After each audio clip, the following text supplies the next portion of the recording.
Hello दोस्तों, नमस्कार। मेरा नाम है रोहित कुमार। आप सभी का स्वागत है हमारे इस यूट्यूब चैनल पे। कक्षा 9 के लिए मैथमेटिक्स पढ़ा रहे हैं।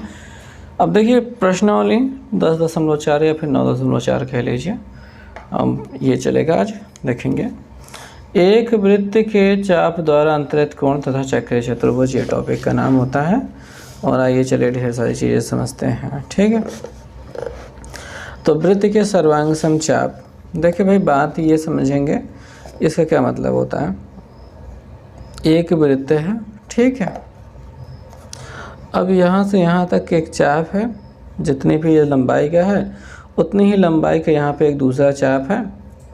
ये दोनों एक दूसरे के सर्वांग समचाप कहलाएंगे। बस इतनी सी बात है।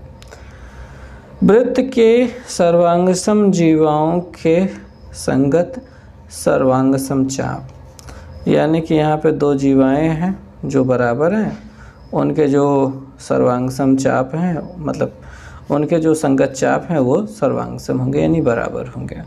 बात समझिए कि दो जीवाएं हैं जिनकी लंबाइयाँ बराबर हैं, तो उनके चाप भी आपस में बराबर होंगे। बस इतनी छोटी सी बात ये कह रहे हैं। एक वृत्त के चाप द्वारा अंतरित कोण। देखिए ये वृत्त है, वृत्त का ये चाप है, इसके द्वारा केंद्र पर कोण बन सकता है और परिधि पर कोण बन सकता है। ठीक, दो जगह, केंद्र पर और परिधि पे। इसके द्वारा यहाँ पे भी अंदर की ओर कोण बन सकता है। एक तीसरा कोण भी आप मान सकते हो। तो इतने प्रकार के कोण बन सकते हैं। ठीक है, तो ये हो गई बातें। अब अगला वाला जो चीज़ है वो देखेंगे। अगला क्या कहा जा रहा है कि वृत्त के किसी बिंदु पर तथा चाप द्वारा केंद्र पर अंतरित कोण के मध्य संबंध। ठीक, और इस संबंध में आपको एक प्रमेय देखने को मिलेगा, वही हमको यहाँ पे समझना है। समझना क्या है, याद करना है। हम केवल प्रमेय याद करेंगे और आगे बढ़ जाएंगे, कोई ज़्यादा लफड़े वाली बात नहीं है। देखिए भाई, बात यह है एक चाप द्वारा। एक चाप द्वारा मतलब ये एक वृत्त है, वृत्त का ये वाला एक चाप आप ऐसे ले सकते हैं, या फिर ये जीवा ही डायरेक्ट ले लीजिए। ठीक, इसके द्वारा केंद्र पर यहाँ पे कोण बनाया जा सकता है और परिधि पर यहाँ पे कोण बनाया जा सकता है। तो केंद्र पर जो कोण होगा वो परिधि के कोण का दुगना होगा। अगर यानी कि यहाँ पे थीटा है तो यहाँ पे 2 थीटा होगा। ठीक, यहाँ पे जो भी बनेगा उसका आधा यहाँ पे बनेगा, यहाँ पे जो बनेगा उसका दुगना यहाँ पे बनेगा। तो यही ये कहना चाहते हैं। ठीक, कहना चाहते हैं एक चाप द्वारा केंद्र पर अंतरित कोण, यानी एक चाप ये है, इसके द्वारा जो केंद्र पर कोण बनता है, अंतरित कोण से वृत्त के शेष भाग के किसी बिंदु पर अंतरित कोण का दुगना होता है। वृत्त के शेष भाग यानी ये चाप है, इस चाप को छोड़कर ये पूरा एरिया जो भी बचता है, यहाँ पे कहीं पे भी जो किसी भी बिंदु पर जो कोण बनेगा वो क्या होगा, इसका मतलब उसका दोगुना ये होगा। मान लीजिए यहाँ पे मैंने सीधे पे बना दिया, अगर मैं ये वाला ना खींच करके यहाँ पे खींचता और कुछ इस प्रकार से मिलाता, तो ये चूँकि परिधि पे है तो इसका आधा ये थीटा ही रहता। बस यही हम कहना चाहते हैं। कह लिए हैं तो आगे बढ़ते हैं। ठीक, आगे भी क्या बढ़ते हैं। यहाँ पे ये सिद्ध करवाया गया है, सिद्ध करवाना चाहे तो आप पढ़ सकते हैं उसको, फिर क्या ही मतलब है सिद्ध करवाने का। आगे बढ़ते हैं। अच्छा, थोड़ी सी चीज़ें और रह गई इसमें जो बतानी थी। इसमें 3 वैरायटी बनती हैं। पहले तो वाली ये बता दिया कि यहाँ पे देखिए ये केंद्र पे बना है, इसका आधा यहाँ पे बना है परिधि पे। दूसरा, अगर ये सीधी रेखा हो जाए, यहाँ पे 180 बनेगा। ठीक है, यहाँ पे 180 बनेगा तो उसका आधा यहाँ पे 90, और थोड़ा बड़ा भी कोण बन सकता है। ये जो भी बनेगा उसका आधा यहाँ पे प्राप्त होगा।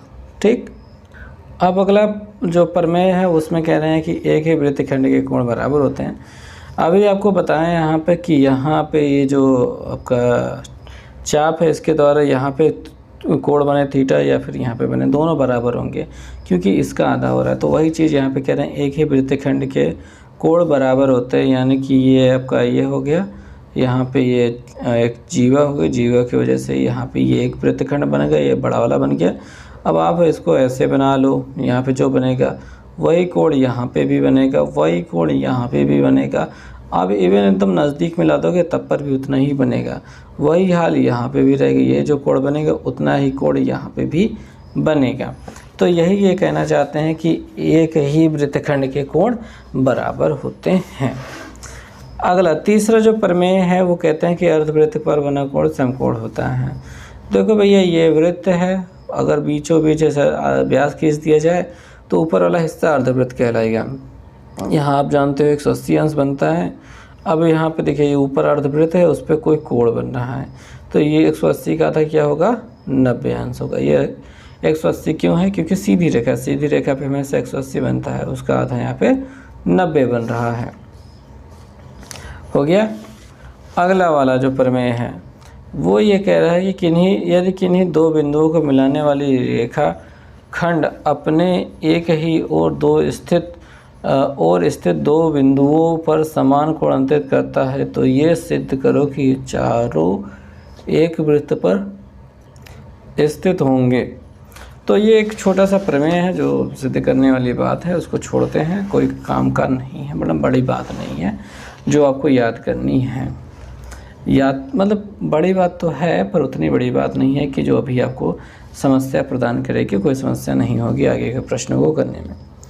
हालांकि आगे चलते हैं। चक्री चतुर्भुज ऐसा कहते हैं जिसके चारों शीर्ष जो होते हैं वो वृत्त पर होते हैं, जैसे ABCD ये दिखाई दे रहा है, ये एक चक्री चतुर्भुज है।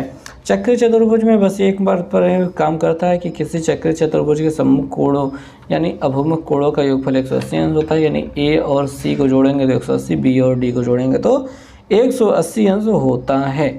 ठीक, तो ये कुछ प्रमेय हो गए जिसमें मैंने आपको ज़रूरी प्रमेय आपको बता दिए हैं और एक गैर ज़रूरी प्रमेय हमने छोड़ दिया है। अब आप प्रश्नों को देख सकते हैं, प्रश्नों में जैसा चौकी ओखे तीर और प्रयोग किया जा रहा है वैसी चीज़ों को प्रयोग करके आप यहाँ पे प्रश्नों को हल कर सकते हैं, कोई बड़ी बात नहीं होने वाली है। ठीक, सभी के लिए प्रश्न लिखिएगा, चित्र बनाइएगा। पहला वाला प्रश्न दिखाई दे रहा है यहाँ पे APB इस कोण का मान पूछ रहे हैं, तो आप लिखेंगे चूँकि किसी चाप द्वारा केंद्र पर बना कोण परिधि के बने कोण का आधा होता है, या फिर ठीक है केंद्र पर बना कोण परिधि के कोण का दुगना होता है, तो यहाँ पे जो भी बनेगा उसका दुगना ये है, तो हम कहेंगे कि 2 कोण APB बराबर 100 अंश दिखाई दे रहा है, उसका आधा कोण APB बराबर हो जाएगा 100/2 बराबर 50 अंश। काट देंगे तो 50 तो मिल ही जाएगा ना, तो ऐसा हो जाएगा। और क्या कर सकते हैं इसमें, लिखेंगे क्या, समझेंगे क्या और करेंगे क्या, महत्वपूर्ण बात तो यही है। तो सबसे पहले तो आपने प्रश्न उतार लिया, प्रश्न उतारने के बाद चित्र बना लिया, चित्र उतारने के बाद और ये लिख दिया कि चूँकि किसी चाप द्वारा केंद्र पर बना कोण परिधि के कोण का दुगना होता है, परिधि पे जो भी बनेगा उसका दुगना ये है, तो परिधि का कोण ये हो गया, उसका दुगना हो गया, वो किसके बराबर है, इस 100 के बराबर है। 2 से भाग कर दिया 50 मिल गया, तो यहाँ वाला जो कोण हमको चाहिए था वो 50 अंश है। तो पहला प्रश्न तो हमने ऐਵੇਂ ही गुजार दिया। अब दूसरे प्रश्नों को मैं थोड़ा ढंग से लिख करके आपको समझाता हूँ। ये प्रश्न संख्या 2, तो मैंने ये बना लिया चित्र, गंदा ही सही पर बन गया। तो कुछ इसी प्रकार से आपको करना होगा प्रश्न को हल, ठीक है, समझ में तो आना ही चाहिए। यहाँ पे O है, यहाँ पे 70 है, ये वाला पूछ रहे होंगे, तो कहेंगे दी गई आकृति में कोण ACB बराबर हमसे 70 अंश दिया गया है, कोण ADB हमसे पूछ रहे हैं। ठीक, यही वाली बात हो गई है। तो आइए देखते हैं कि अगर यहाँ पे 70 दिया गया है और ये पूछ रहे हैं और ये चूँकि टच कर रहा है, ठीक है, ऐसा नहीं कि नहीं टच कर रहा है, तो इसी के बराबर ये होगा। क्यों बराबर होगा, क्योंकि ये एक क्या है, एक चाप है। ठीक, तो हमने एक प्रमेय पढ़ा था, एक ही वृत्तखंड के कोण बराबर होते हैं, यानी कि ये देखिए ये एक पूरा वृत्तखंड है और इसके अंदर ये D और C बना हुआ है। ठीक, हम यहाँ पे लिखेंगे चूँकि एक ही वृत्तखंड के कोण बराबर होते हैं,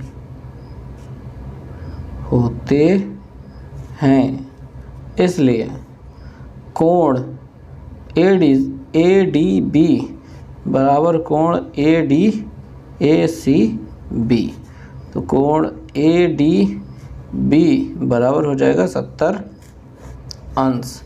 और कुछ नहीं, बस कारण लिख देना है और आगे बढ़ जाना है। हो गया, इजी है ना। तो ऐसे ही कुछ करना है, कुछ भी मेहनत वाला काम इसमें तो करना ही नहीं है। 3rd नंबर क्वेश्चन में ACB बराबर 40 है। ACB यहाँ पे 40 दिखाई दे रहा है। OAB का मान ज्ञात करना है। वो है काफ़ी अच्छी वाली बात कर दी है इन्होंने। तो चलो देखते हैं। मेरे ख्याल से इसको नए पेज पे बता देना चाहिए क्योंकि थोड़ा सा लंबा जाने वाला है। तो चलो, तो 3 नंबर प्रश्न है, दिया गया है ACB बराबर 40 अंश और आपसे पूछ रहा है कोण OAB बराबर कितना। तो चित्र जो दिया गया है वो बना देते हैं। ये ऐसा चित्र दिया गया है, ये हो गया C, ये हो गया A, ये हो गया B, यहाँ पे हो गया केंद्र O, यहाँ पे हो गया 40 अंश। ये वाला आपसे पूछ रहे हैं। तो आप बस यही कहोगे, चूँकि हाँ यही तो हमको पहले ये निकालना होगा, चूँकि एक ही चाप द्वारा मतलब वृत्त में, तो होगा ये कि यहाँ पे लिखेंगे चूँकि वृत्त में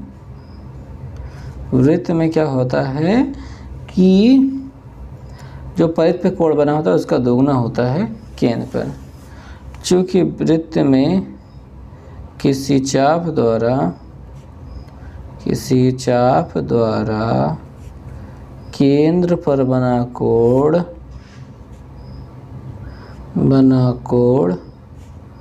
और केंद्र पर बना कोण परिधि पे बने कोण का दोगुना होता है। परिधि पर बने कोण का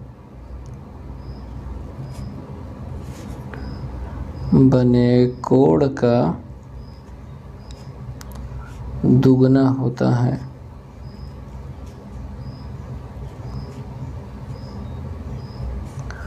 ठीक, इसलिए हमारे यहाँ पे जो कोण मिलेगा कोण AOB वो दुगुना है कोण ACB के।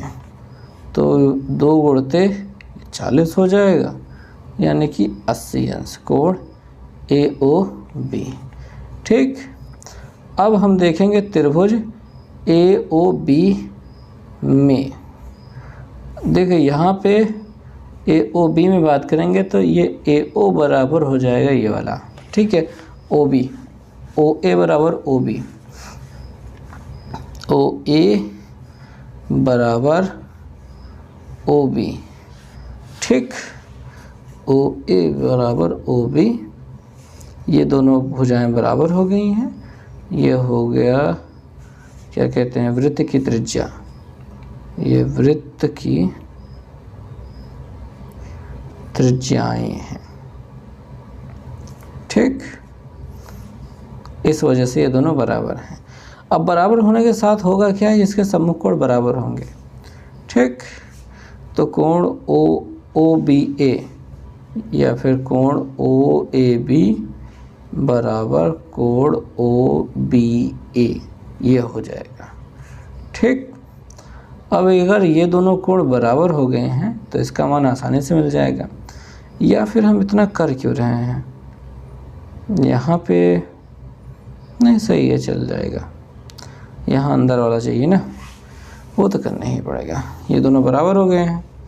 ओके, अब होगा ये कि हम देखेंगे कि ये दोनों बराबर हैं तो ये दोनों भुजाएं कोण भी बराबर होंगे। कोण बराबर हो जाने के बाद तीनों को योगफल कर लेते हैं। ठीक, पुनः त्रिभुज ABC में ABO में तीनों लोगों के योगफल यहाँ पे जो है, यहाँ पे जो है, यहाँ पे है।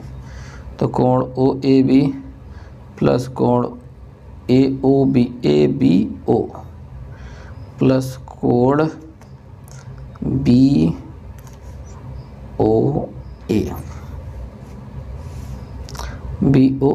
ये तीनों के योगफल कितना, 180 अंश। अब यहीं पे पता चला है कि ये 80 है, तो ये वाला 80 हो गया बराबर 180। और ये दोनों बराबर है, यहाँ पे दो कोण OAB लिख दीजिए, तब पर भी काम चल जाएगा। अब ये +80 उधर भेज देते हैं, 180 माइनस हो जाएगा 80। तो दो कोण OAB बराबर, ये 100 को उधर 80 को उधर भेज दो, 100 घट जाएगा, मतलब 180 माइनस 80 हो जाएगा जो कि 100 के बराबर हो जाएगा। तो कोण OAB बराबर हो जाएगा 100/2, काट दोगे तो 50 मिल जाएगा। यानी कोण OAB चाहिए था, OAC मतलब क्या बचा था, OAB यानी अंदर वाला कोण, वो कितना है 50। OAB बराबर ये 50 का है, 50 अंश का। तो इस प्रश्न को ऐसे ही करना होता है, ठीक है। थोड़ा बहुत समझ में आ गया होगा। चलिए बस इस वीडियो में इतना ही, देखने के लिए बहुत बहुत धन्यवाद। मिलते हैं।